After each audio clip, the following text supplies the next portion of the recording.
ಪರಾಗಿ ಕೆಲಸ ಮಾಡಿದೆ. ಸುದೀಪ್ ಸರ್ ಬಂದುಬಿಟ್ಟು ಆ ಸಿನಿಮಾದಲ್ಲಿ ಹಾಡು ಹೇಳಿದ್ರು ಕೂಡ.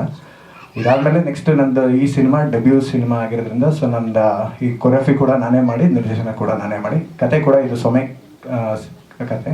ಸೊ ನಾನೇ ಮಾಡಿರೋಂಥ ಕತೆ ಇದು. ಈ 2 ಡೈಮೆನ್ಷನಲ್ ಕತೆ ಅಂತ ಏನು ಹೇಳ್ತೀವಿ. ಸೊ ಆ ಒಂದು ಅಂದರೆ ಲೈಕ್ ನಿಮಗೆ ಸ್ಟ್ರೈಟ್ ಸಬ್ಜೆಕ್ಟ್ ಇರುತ್ತೆ, ಜೊತೆಯಲ್ಲಿ ಲೈಕ್ ಟ್ವಿಸ್ಟ್ ಆ್ಯಂಡ್ ಟೇಲು ಇರುತ್ತೆ ಇನ್ಫ್ಯಾಕ್ಟ್ ಇದರಲ್ಲಿ. ಸೊ ಎರಡೂ ರೀತಿ ಅಂದರೆ ನಿಮಗೆ past and present second half ನೀವು ನೋಡಿದ್ರೆ ಸಿನಿಮಾದಲ್ಲಿ ಪಾಸ್ಟ್ ಯಾವುದು ಪ್ರೆಸೆಂಟ್ ಯಾವುದು ಅನ್ನೋದು ಜಡ್ಜ್ ಮಾಡೋದು ಒಂದು ಆಡಿಯನ್ಸ್ ಮೇಲೆ ಬಿಟ್ಟಿರುತ್ತೆ ಅದು. ಸೊ ಬಟ್ ಸರ್ ಕೆಲವೊಂದು ಹಿಂಟ್ಸ್ಗಳಿದೆ ಸಿನಿಮಾದಲ್ಲಿ. ಸೊ ಅದ್ರ ಪ್ರಕಾರ ನಾವು ಮಾಡಿದ್ದೀವಿ sir cinema. Sir yes sir, real incident ಅಂದರೆ ಲೈಕ್ ಒಂದು ನಮ್ದೊಂದು 12 ಕಾಲೇಜ್ ಟೈಮಲ್ಲಿ ಬಂದು like mortuary ವಾರ್ಡಲ್ಲಿ dead body move ಆಯಿತು ಅಂತ ಒಂದು ಕೇಳ್ಪಟ್ಟಿದ್ವಿ. ಅವಾಗ ಕಾಲೇಜ್ ಸ್ಟೂಡೆಂಟ್ಸ್ ಆಗಿದ್ದರಿಂದ ಅಲ್ಲೆಲ್ಲ ಹೋಗಿ ನೋಡೋಣ ಏನದು ಅಂತ ಹೇಳಿ ಇದರಿಂದ ಒಂದು ಕಾನ್ಸೆಪ್ಟ್ ಹುಟ್ಕೊಂಡಿದ್ದು ಅಷ್ಟೇ ಇದು. ಸೊ ಮೇನ್ ಕಥೆಯಾಗಿ ನಾವು ಇದು ತಗೊಂಡಾಗ ಸೊ ಅದು ಸಸ್ಪೆನ್ಸ್ ಥ್ರಿಲ್ಲರ್ ಸ್ವಲ್ಪ ಇಟ್ಟು ಲೈಕ್ ಜೊತೆಲಿ ಒಂದು ಡ್ರಾಮ್ಯಾಟಿಕ್ ಒಂದು ಸಿಚುವೇಶನ್ಸ್ನೆಲ್ಲ ಆ್ಯಡ್ ಮಾಡಿ ಸೊ ಮಾಡಿದಂಥ ಕತೆ. ಕುರಿ ಬ್ಲ್ಯಾಕ್ ಶೀಪ್ನ ಕಂಡುಹಿಡಿಯೋದು ಭಾಳ ಸುಲಭ. ಆದರೆ ಮನುಷ್ಯರಲ್ಲಿ ಬ್ಲ್ಯಾಕ್ ಶೀಪ್ ಅಂದರೆ ಅವನೇನೋ ಸಪ್ರೇಟಾಗಿರ್ತೀವಿ, ಅವನೊಂದು ಡಿಫ್ರೆಂಟು ಅನ್ಯೂಶಲ್, ಅವನು ನಮ್ಮ ಗುಂಪಿಗೆ ಸೇರದೇ ಇರೋನು ಅಂತ ಸಪ್ರೇಟ್ ಮಾಡ್ತೀವಿ ಬ್ಲ್ಯಾಕ್ ಶೀಪ್. ಆಮೇಲೆ ಬ್ಲ್ಯಾಕ್ ಅಂದರೆ ಬ್ಯಾಡ್ ಲಕ್ ಅಂತೀವಿ, ವೈಟ್ ಅಂದರೆ ಏನು ಪೀಸ್ ಶಾಂತಿ ಅಂತೀವಿ. ಈ ಥರ ಏನೇನೋ ಇದೆ.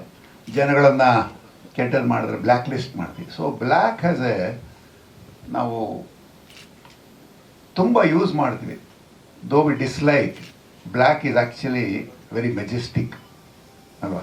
ನಾವು ಅದನ್ನು ಬ್ಲ್ಯಾಕ್ನ ತಪ್ಪಿಸ್ಕೊಳಕ್ಕಾಗದೇ ಇಲ್ಲ. Generally black is the main colour, black and white ಅಲ್ವಾ. ಮಿಕ್ಕಿದ್ದೆಲ್ಲ all other VIBGYOR colours are intermediate colours. So black is very important. ಇವರು ಬ್ಲ್ಯಾಕ್ ಶೀಪ್ ಅಂತ ಯಾಕಿಟ್ರು ಅಂತ ಹೇಳಿದ್ದಾರೆ.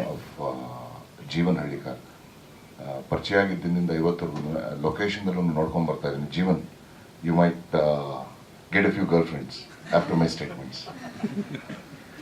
ಎಕ್ಸ್ಟ್ರೀಮ್ ಕ್ಲಾರಿಟಿ ಇರೋಂಥ ಒಬ್ಬ ನಿರ್ದೇಶಕ.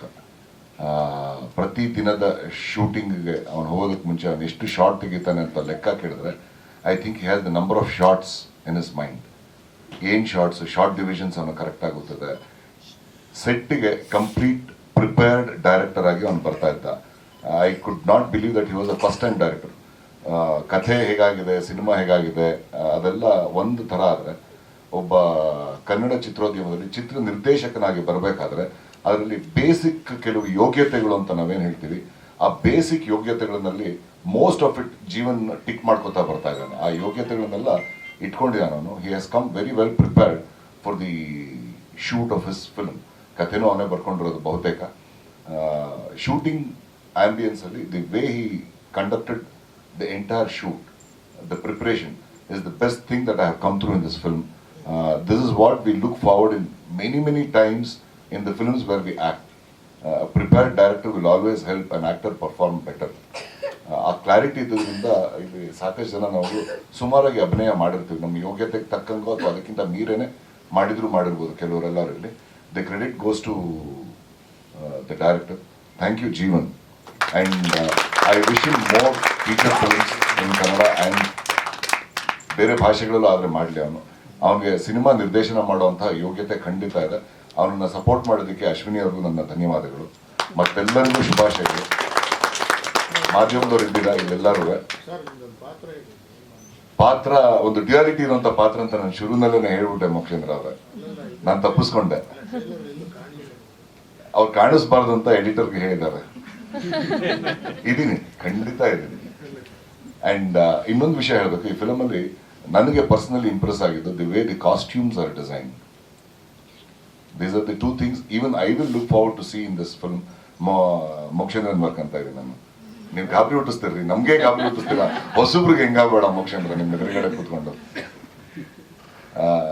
ಜೀವನ್ ಡೈರೆಕ್ಷನ್ ಮತ್ತು ಇಡೀ ಸಿನಿಮಾದಲ್ಲಿ ಬಳಕೆ ಆಗಿರುವಂಥ ಕಾಸ್ಟ್ಯೂಮ್ಸ್ ಬಗ್ಗೆ even I am very very curious. ತುಂಬ ಚೆನ್ನಾಗಿದೆ ಅಂತ ನನಗೂ ನಂಬಿಕೆ ಇದೆ. ಕ್ರೆಡಿಟ್ಸ್ ಗೋಸ್ ಟು ಹಿಮ್, ಇವರಿಗೆ.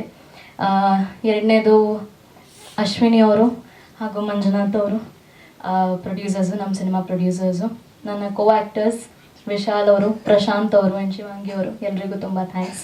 ಆ್ಯಂಡ್ ಎಸ್ ನಮ್ಮ ಸಿನಿಮಾ ಅಲ್ಲಿ ಕೃಷ್ಣ ಸರು ಶ್ರೀಧರ್ ಸರು ನನಗೆ ಅವ್ರ ಜೊತೆ ಕೆಲಸ ಮಾಡೋಕ್ಕೆ ಅಷ್ಟೊಂದು ಅಂದರೆ ಅಷ್ಟು ಸೀನ್ಸ್ ಇರಲಿಲ್ಲ ಅಥವಾ ಇದು but thank you so much for being a part of Black Sheep. So ಇದಕ್ಕಿಂತ ಮುಂಚೆ ಸಿನಿಮಾಗಳು ಮಾಡಿದ್ದೀನಿ, ಸೀರಿಯಲ್ಗಳು ಮಾಡಿದ್ದೀನಿ, ಸಿನಿಮಾಗಳು ಮಾಡಿದ್ದೀನಿ. ನನ್ನನ್ನು ನೀವು ಒಂದು ಒಳ್ಳೆ ಲವ್ ಸ್ಟೋರಿ ಅಂತ ಸಿನಿಮಾಲಿ ನೋಡಿರ್ಬೋದು. ಅದಾದ ನಂತರ PRK ಪ್ರೊಡಕ್ಷನ್ಸಲ್ಲಿ ಆಚಾರ್ ಆ್ಯಂಡ್ ಕೋ ಅಂತ ಬಂತು. ಸೊ ಅದರಲ್ಲೂ ಕೂಡ ಒಂದು ಪಾತ್ರ ಮಾಡಿದ್ದೀನಿ. ಆ್ಯಂಡ್ ಇದು ನನ್ನ 3ನೇ ಸಿನಿಮಾ. ಆ್ಯಂಡ್ ಈ ಸಿನಿಮಾ ನನಗೆ ವೆರಿ ಸ್ಪೆಷಲ್, ಯಾಕಂದರೆ ಇದು ನನ್ನ debut cinema as A lead ಅಂತ. ಎಸ್, ಮುಂದಿನ ಪ್ರಶ್ನೆಗಳು ನೀವೇ ಕೇಳಬೇಕು. ಸೊ ನಾನು ನನ್ನ ಪಾತ್ರದ ಬಗ್ಗೆ ತುಂಬ ಏನೂ ಹೇಳಲ್ಲ, ಬಿಕಾಸ್ ನೀವೆಲ್ಲರೂ ಆ ಕ್ಯೂರಿಯಾಸಿಟಿ ಇಟ್ಕೊಂಡು ಸಿನಿಮಾ ಥಿಯೇಟರ್ಸ್ಗೆ ಬರಬೇಕು, ಥಿಯೇಟ್ರಲ್ಲಿ ನಮ್ಮ ಸಿನಿಮಾ ನೋಡಬೇಕು, ನಮ್ಮೆಲ್ಲರೂ ಹಾರೈಸಬೇಕು. ಸೊ ಒಂದು ಡೂಲ್ ಶೇಡ್ ಪಾತ್ರ ನಂದು ಕೂಡ. ಆ್ಯಂಡ್ 2 ಶೇಡ್ಸು ನಿಮಗೆ ಸಿನಿಮಾ ಅಲ್ಲಿ ಕಾಣಿಸ್ಕೊಳ್ಳುತ್ತೆ. ಆ್ಯಂಡ್ ಸಾಂಗ್ ನೋಡಿದ್ರೆ ನಿಮಗೆ ಸ್ವಲ್ಪ ಗೊತ್ತಾಗಿರುತ್ತೆ ಸಾಂಗ್ ನೋಡಿದ್ರೆ. But the other part of the character 2ನೇ ಶೇಡ್ ಏನಿದೆ ಅದು ನೀವು ದಯವಿಟ್ಟು ಸಿನಿಮಾ ಥಿಯೇಟರ್ಸ್ಗಳು ಬಂದು ನೋಡಿ. ಎಲ್ಲರೂ ಬಂದು ನೋಡಬೇಕು. ಎಲ್ಲರೂ ಬಂದು ನೋಡ್ತೀರಾ ಅಲ್ವಾ? ಎಸ್ ಅಂತ ಹೇಳಿ ಪ್ಲೀಸ್. ರಿಲೀಸಿಂಗ್ ಸದ್ಯದಲ್ಲೇ ಹೇಳ್ತೀವಿ ಸರ್. ಈಗ ಆಲ್ಮೋಸ್ಟ್ ಪೋಸ್ಟ್ ಪ್ರೊಡಕ್ಷನ್ ಕಂಪ್ಲೀಟ್ ಆಗಿದೆ. ಸೊ ಸೆನ್ಸಾರ್ ಕೂಡ ಆಗಿದೆ. ಸೊ UA ಸರ್ಟಿಫಿಕೇಟ್ ಬಂದಿದೆ ನಮ್ಮ ಸಿನಿಮಾಗೆ. ಸೊ ಸದ್ಯದಲ್ಲೇ ಅನೌನ್ಸ್ ಮಾಡ್ತೀವಿ ಸರ್. ಇನ್ನು ರಿಲೀಸ್ ಡೇಟ್ ಯಾವುದಂತ ಫೈನಲ್ ಆಗಿಲ್ಲ ಸರ್. ಹಾಂ ಸರ್. ಸೊ ಒಂದು ಹಾಲಿವುಡ್ ಪ್ಯಾಟ್ರನ್ ಟ್ರೀಟ್ಮೆಂಟ್ ಕೊಟ್ಟಿದ್ದೀವಿ ಸಿನಿಮಾಗೆ. ಸೊ ನೀವೇ ಹೇಳಬೇಕು, ನೀವೇ ನೋಡಿಬಿಟ್ಟು ನಮ್ಗೆ ಹೇಳ್ಬೇಕು. ಆ್ಯಕ್ಚುಲಿ ನಿಮ್ಮಿಂದ ರಿವ್ಯೂಸ್ ಬರಬೇಕು ಆ್ಯಕ್ಚುಲಿ.